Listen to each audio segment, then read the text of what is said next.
Good morning SY BCom students. जो chapter हमारा start है गुडविल चैप्टर है, वैल्यूएशन ऑफ गुडविल। और आपको याद होगा कल मैंने एग्जाम्पल नंबर 9 करवा दिया था। आज हम एग्जाम्पल नंबर 10 करने वाले हैं। बट एग्जाम्पल नंबर 10 हम शुरू करें उससे पहले मैं कुछ बेसिक बातें बता दूं, खास इस पूरे चैप्टर में जो यूज होगी या इवन एग्जाम्पल नंबर 10 में आप यूज करने वाले हो, उससे रिलेटेड कुछ मैं जनरल बातें बताता हूं। सबसे पहले आता है नॉर्मल प्रॉफिट। अब ये नॉर्मल प्रॉफिट किसको हम कह सकते हैं? नॉर्मल प्रॉफिट क्या है? नॉर्मल प्रॉफिट दिखाता है कि एक नॉर्मल पर्सन, एक दूसरा व्यक्ति कितना कमा सकता है।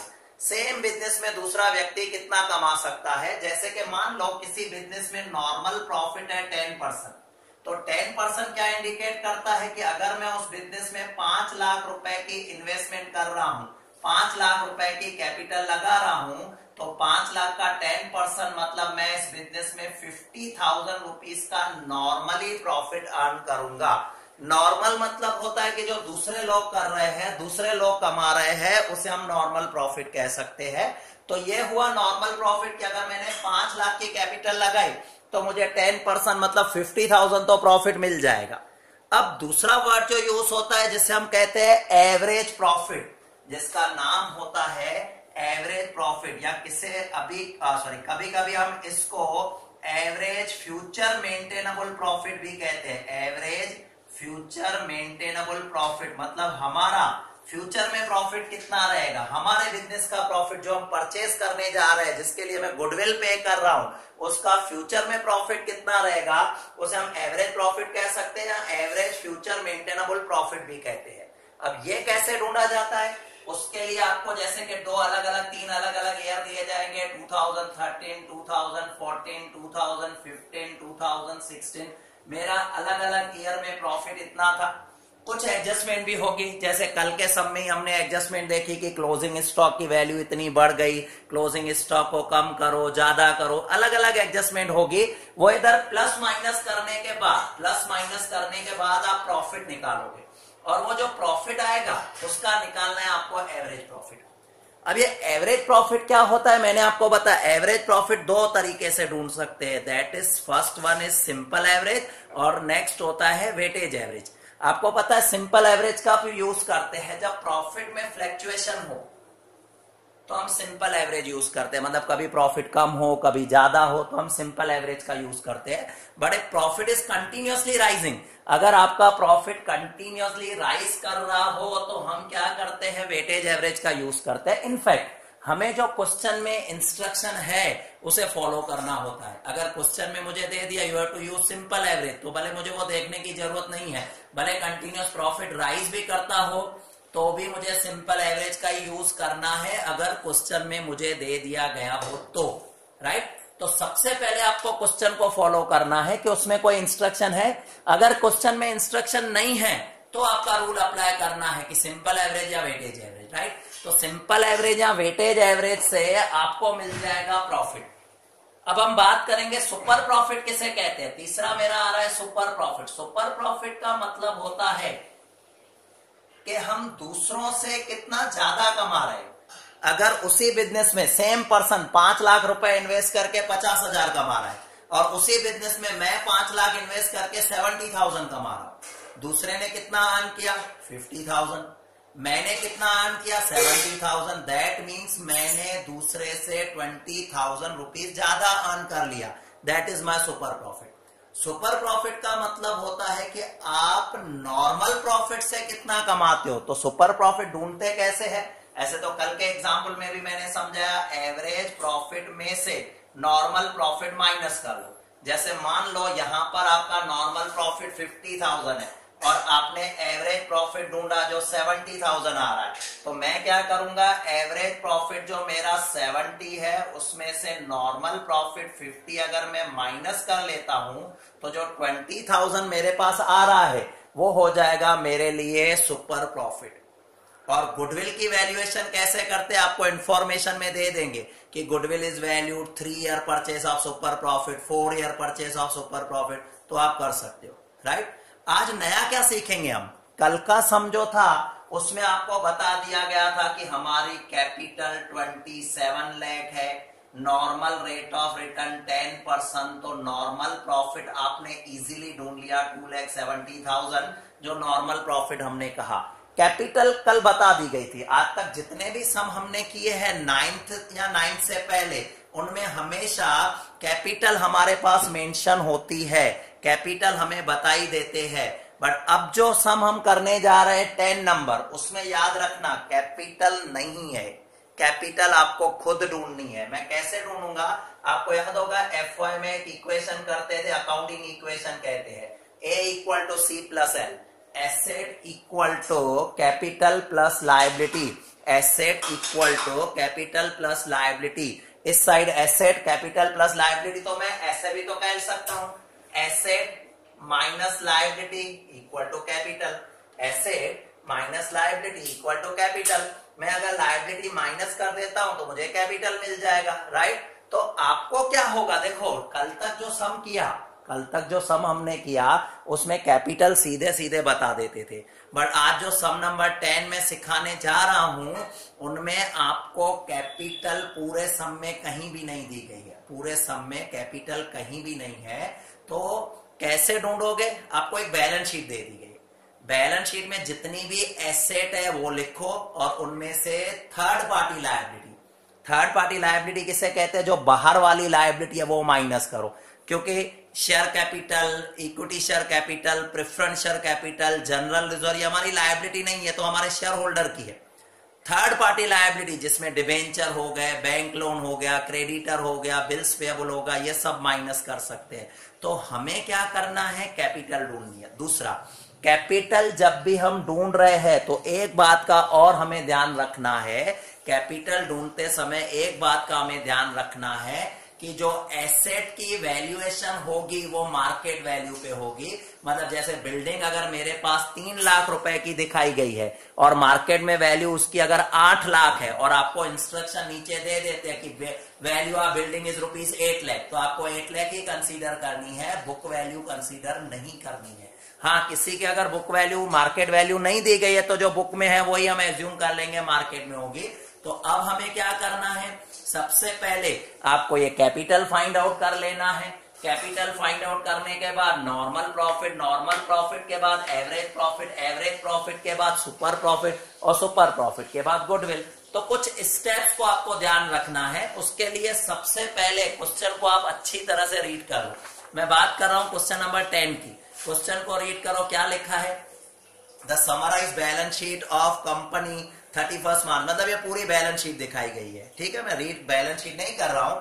लायबिलिटी साइड मेरे पास इक्विटी शेयर कैपिटल है, प्रेफरेंस शेयर कैपिटल है, प्रॉफिट एंड लॉस है, फिर 5% डिबेंचर दिए गए, सन्ड्री क्रेडिटर दिए गए, सारी चीजें दी गई है। मैं आ जाता हूं नीचे की एडजस्टमेंट पर। Profit after tax for 3 years 2014-15, 15-16, 16-17 after charging debenture interest worth 3 साल का प्रॉफिट दिया हुआ है। बट ये 3 साल का जो प्रॉफिट है वो याद रखना, अंडरलाइन करना, प्रॉफिट आफ्टर टैक्स है, प्रॉफिट आफ्टर टैक्स है। अब ये प्रॉफिट आफ्टर टैक्स और बिफोर टैक्स क्या फर्क पड़ता है?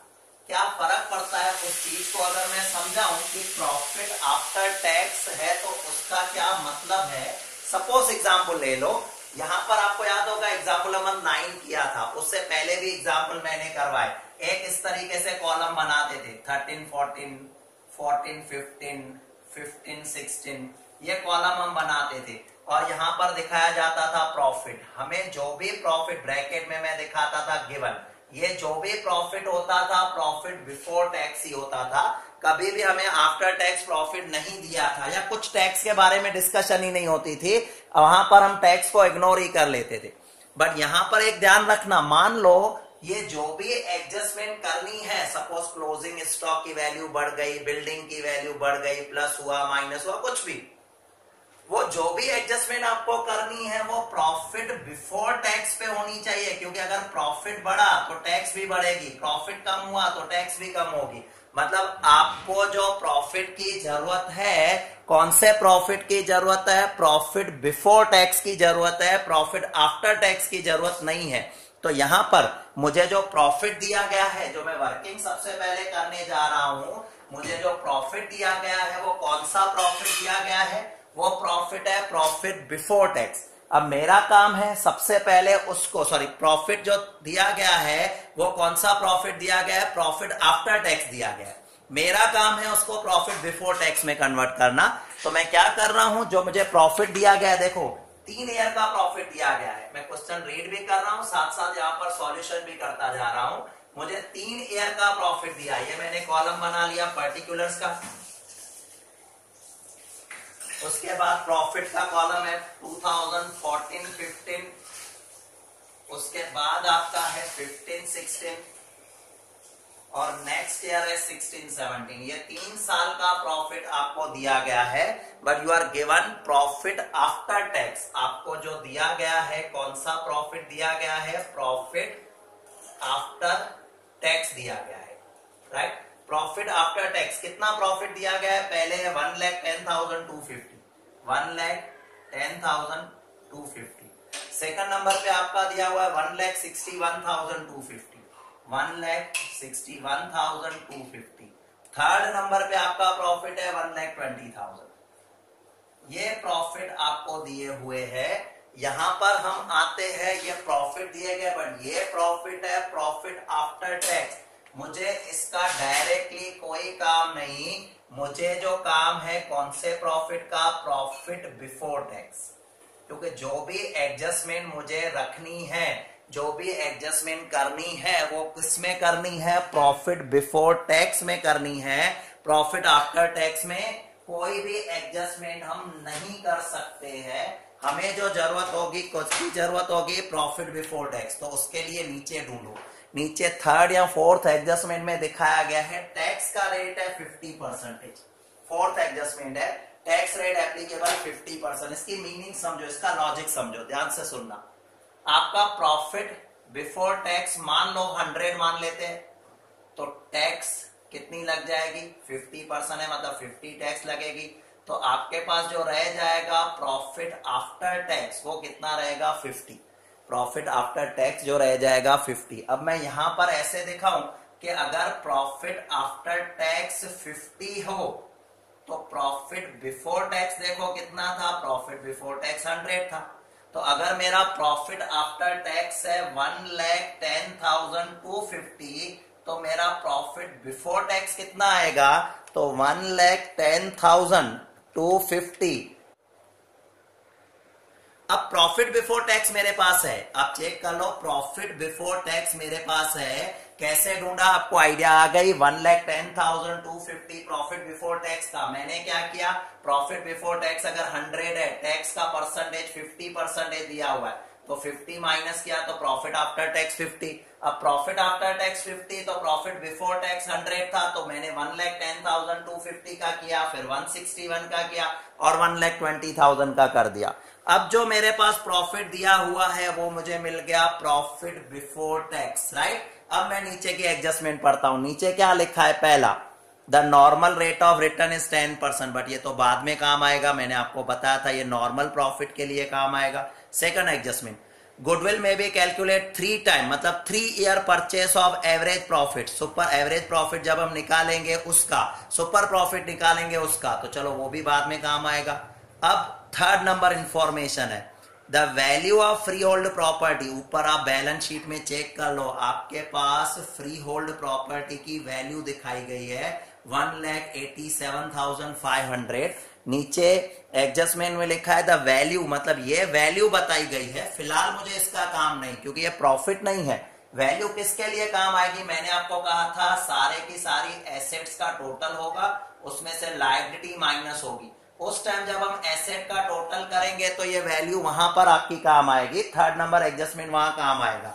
फोर्थ था रेट ऑफ टैक्स 50% है, तो वो तो हमने यूज कर लिया टैक्स का रेट। फिफ्थ एडजस्टमेंट खास ध्यान से देखना, 10% ऑफ द प्रॉफिट ऑफ 15-16। अब सोचो 15-16 का ये प्रॉफिट, ये वाला प्रॉफिट, 15-16 का जो 10% प्रॉफिट है उसके लिए क्या लिखा है, 15-16 referred above arrows from a transaction of non recurring nature. Non recurring nature, non recurring nature का मतलब होता है वो फिर से नहीं होने वाला है। नॉन रिकरिंग नेचर मतलब वो ऐसा प्रॉफिट होता है जो कभी होता है बट हमेशा नहीं होता है। नॉन रिकरिंग होता तो हमेशा होने वाला है। अब इसका 10% में ले रहा हूं 32,250।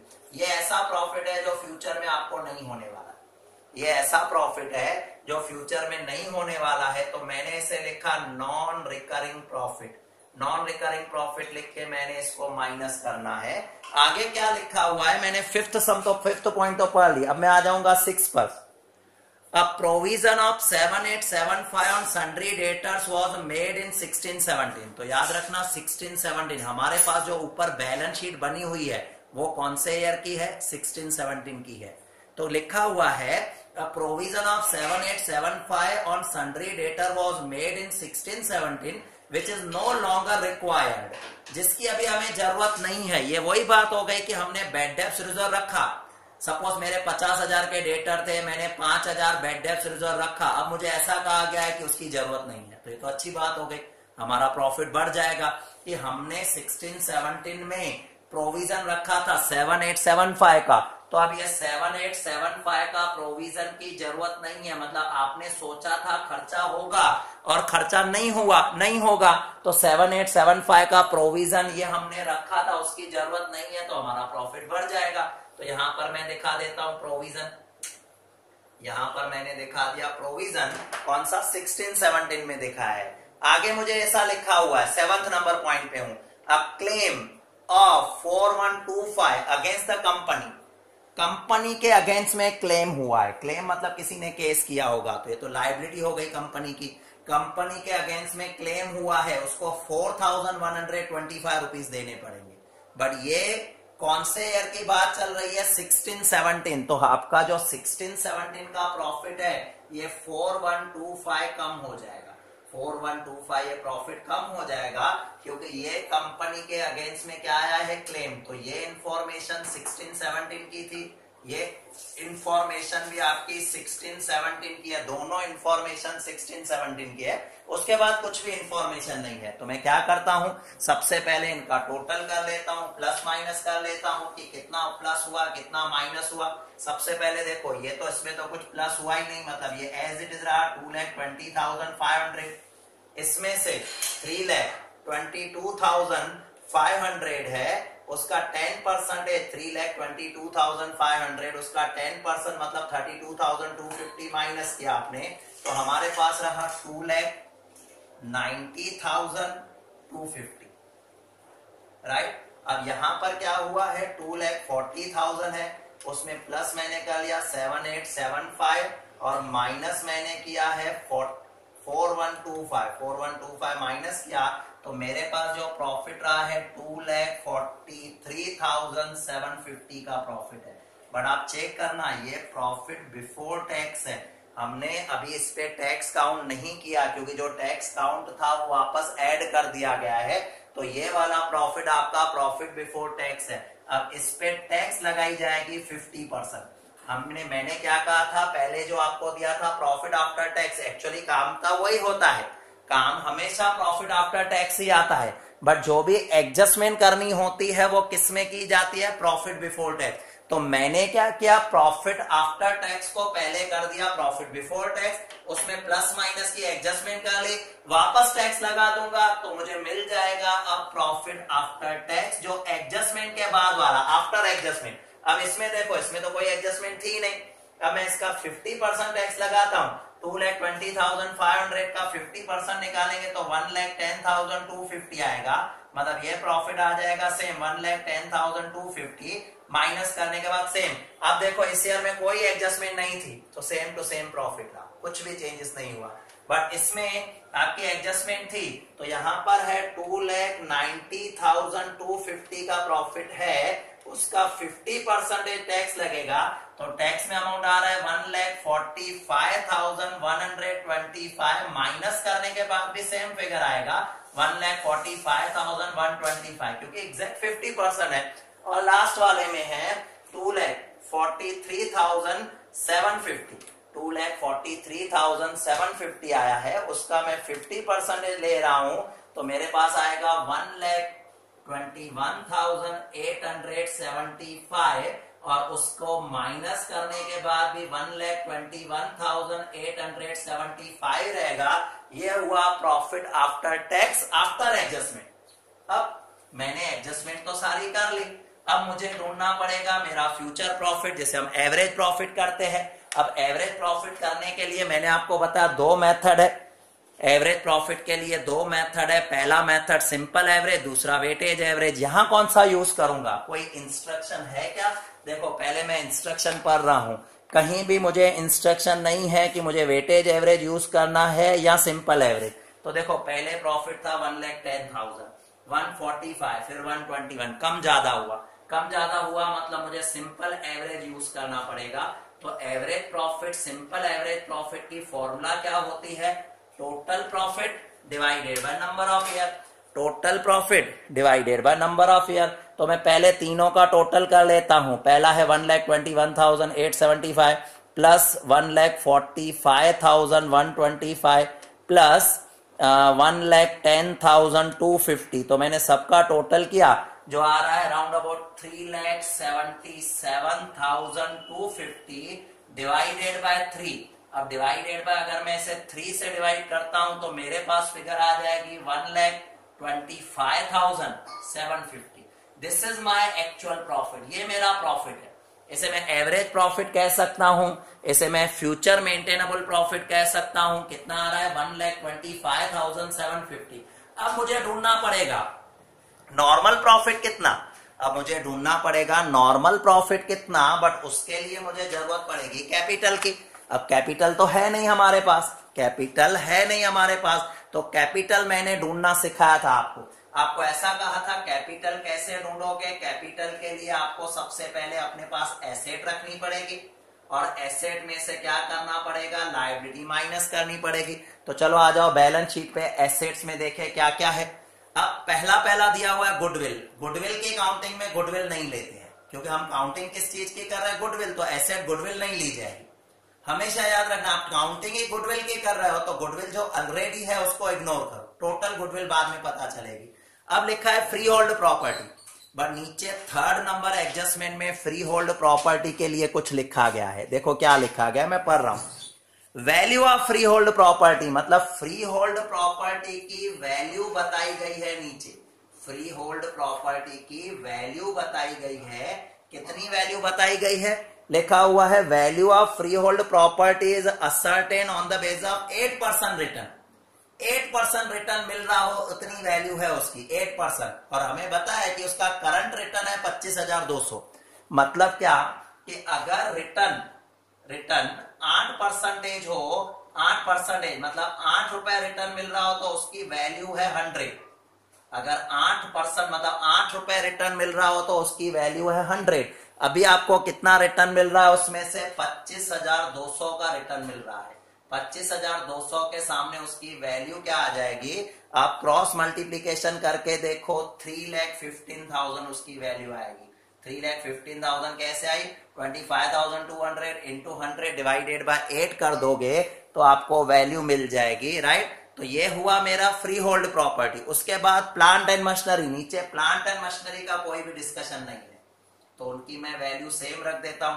प्लांट एंड मशीनरी की यहां मेरे पास वैल्यू है 1,75,000, उनको मैंने एज इट इज दिखा दिया। फिर स्टॉक है 185 का, उसको भी मैं एज इट इज दिखा देता हूं क्योंकि उसमें भी कोई वर्डिंग, कोई एडजस्टमेंट नहीं है। स्टॉक मैंने 1,85,000 का दिखा दिया, प्लांट 175 का दिखा दिया। अब हम आएंगे डेटर्स पर। अब ध्यान रखना, डेटर्स में एक एडजस्टमेंट थी, नीचे आप देखोगे ना 6 नंबर एडजस्टमेंट, उसमें ऐसा लिखा था कि हमने 16-17 में डेटर्स पर प्रोविजन रखा था, उसकी अभी हमें जरूरत नहीं है, तो आपने डेटर्स का ये प्रोविजन ऐड कर दिया। मतलब प्रोविजन मतलब क्या होता है? बैड डेब्ट्स रिजर्व हमने रखी थी। मान लो मेरे डेटर्स 50,000 के थे, मैं 5,000 का प्रोविजन रखता हूं तो डेटर हो गए 45, बट मैं आपको ऐसा कहता हूं कि उस प्रोविजन की जरूरत ही नहीं है तो डेटर वापस 50 के हो जाएंगे। तो यहां जो डेटर दिखाए गए हैं, कितने दिखाए गए हैं? 1,99,625, उसमें ये वाली फिगर 7875 ऐड कर दो तो मेरे पास जो फिगर है 1,99,625, उसमें मैं प्लस कर दूंगा 7875, तो मेरे पास फिगर आ जाएगी 2,07,500। डेटर मुझे मिल जाएंगे 2,07,500। और डेटर के बाद नेक्स्ट है बैंक 1,22,500। बैंक है 1,22,500। तो इनको सबको मैं करूंगा तो मेरी टोटल एसेट मिल जाएगी। टोटल एसेट के बाद उसमें से मैं माइनस कर दूंगा लायबिलिटीज, तो मुझे कैपिटल मिल जाएगी। लायबिलिटी में देखो नीचे से अगर मैं स्टार्ट कर रहा हूं तो पहले सन्ड्री क्रेडिटर्स, नीचे से है सन्ड्री क्रेडिटर जो बैलेंस शीट में दिखाए गए हैं। सन्ड्री क्रेडिटर्स आप चेक कर सकते हो कितने हैं, 1,19,625, 1,19,625। सन्ड्री क्रेडिटर के बाद नेक्स्ट दिखाया गया डिबेंचर 1,50,000 के है। डिबेंचर मैंने 1,50,000 के दिखा दिए डिबेंचर, राइट। उसके बाद प्रॉफिट एंड लॉस वो नहीं लेना है क्योंकि वो तो शेयर होल्डर का, वो तो इनकम ही है हमारी, कैपिटल ही है हमारी। और कैपिटल, हाँ एक और एडजस्टमेंट नीचे थी कि एक क्लेम हुआ है कौन से ईयर में, 16-17, और ये जो बैलेंस शीट आप चेक करना 16-17 की है, तो एक क्लेम का अमाउंट आपका है 4125, वो भी आपको यहां पर दिखाना पड़ेगा क्योंकि इनफैक्ट वो भी हमारी एक लायबिलिटी है। तो हम क्या करेंगे, ऊपर जितनी भी एसेट है उनका टोटल किया तो एसेट आई, उसमें से मैं लायबिलिटी माइनस कर देता हूं। तो एसेट अगर मैं देखूं कितनी है, पहला था 3,15,000 का, उसके बाद 1,75,000 था, उसके बाद आया था 1,85,000, नेक्स्ट था 2,07,500 और फिर था 1,22,500। तो टोटल मेरे पास आ रहा है 1,005,000 मीन्स 10,05,000। उसमें से मैं लायबिलिटी माइनस कर देता हूं। अब लायबिलिटी में मेरे पास है 119,625 प्लस 1,50,000, सॉरी मुझे माइनस करना था, तो मेरे पास फिगर थी 10,05,000 की, उसमें से मैं माइनस करूंगा 119,625, फिर माइनस करूंगा 1,50,000, फिर माइनस करूंगा 4,125। तो आपके पास जो फिगर रह जाएगी वो होगी 7,31,250, 7,31,250 आ गए। ये मिल गई मुझे कैपिटल, ये जो मिली मुझे कैपिटल। अब कैपिटल मिलने के बाद पूरा सम पीछे का सेम है। कैसे, कैपिटल मिल गई तो अब आपको ढूंढना पड़ेगा नॉर्मल प्रॉफिट। मैं इसको थोड़ा रफ कर देता हूं स्पेस के वजह से। देखो नॉर्मल प्रॉफिट मुझे ढूंढना पड़ेगा, तो मैं नॉर्मल प्रॉफिट कैसे ढूंढूंगा, उसकी फॉर्मूला मैंने आपको सिखाई थी। Normal profit equal to capital into normal rate of return. अब आप चेक कर लो, आपकी कैपिटल है 7,31,250 और नॉर्मल रेट ऑफ रिटर्न आपको क्वेश्चन में दिया हुआ है। नॉर्मल रेट ऑफ रिटर्न यहां पर दिखाया गया है 10%। तो 10% अगर मैं काउंट कर रहा हूं तो मुझे मिल जाएगा 7,31,250 का 10% 73,125। ये मेरा हुआ नॉर्मल प्रॉफिट। और थोड़ी देर पहले मैंने यहाँ एक वर्किंग करके एवरेज प्रॉफिट मेरा ढूंढा था। अब मुझे ढूंढना है सुपर प्रॉफिट। सुपर प्रॉफिट कैसे मिल जाएगा, तो super profit equal to average profit minus normal profit. अब एवरेज प्रॉफिट आपका आया था 1,25,750, नॉर्मल प्रॉफिट है 73,125। जो डिफरेंस आएगा वो आपका सुपर प्रॉफिट आएगा। गुडविल कैसे आप ढूंढोगे, तो गुडविल के लिए मैंने आपको फॉर्मूला बताई थी, goodwill equal to super profit multiply by number of year purchase. आप क्वेश्चन को रीड करके देख लो, उसमें नंबर ऑफ ईयर परचेज कितने दिखाए गए हैं, ऊपर इंफॉर्मेशन में है, फर्स्ट व सेकंड इंफॉर्मेशन में। गुडविल में भी value 3 time of average profit, 3 time मतलब उसके 3 ईयर परचेज करने हैं। तो यहां पर ये एग्जाम्पल आपका कंप्लीट हो रहा है। ये सम नंबर मैंने आपको 10 करवा दिया। 11 का सॉल्यूशन पैम्पलेट में दिया ही हुआ है, तो आपको 11 खुद ट्राई करना है। उसके बाद 12 बिल्कुल सेम है 11 जैसा, मतलब आपके लिए होमवर्क में 11 और 12 है। नेक्स्ट शॉर्ट पीरियड में हम अपना पीरियड रखेंगे तो जो 11 और 12 के आपके डाउट्स है वो मैं सॉल्व करवा लूंगा। इसके बाद 13 पे क्रॉस किया गया है, मतलब 13 नहीं है। नेक्स्ट लेक्चर में मैं 14, 15 ट्राई करूंगा ताकि 1-2 लेक्चर में आपका ये कंप्लीट हो जाए। Till then good bye.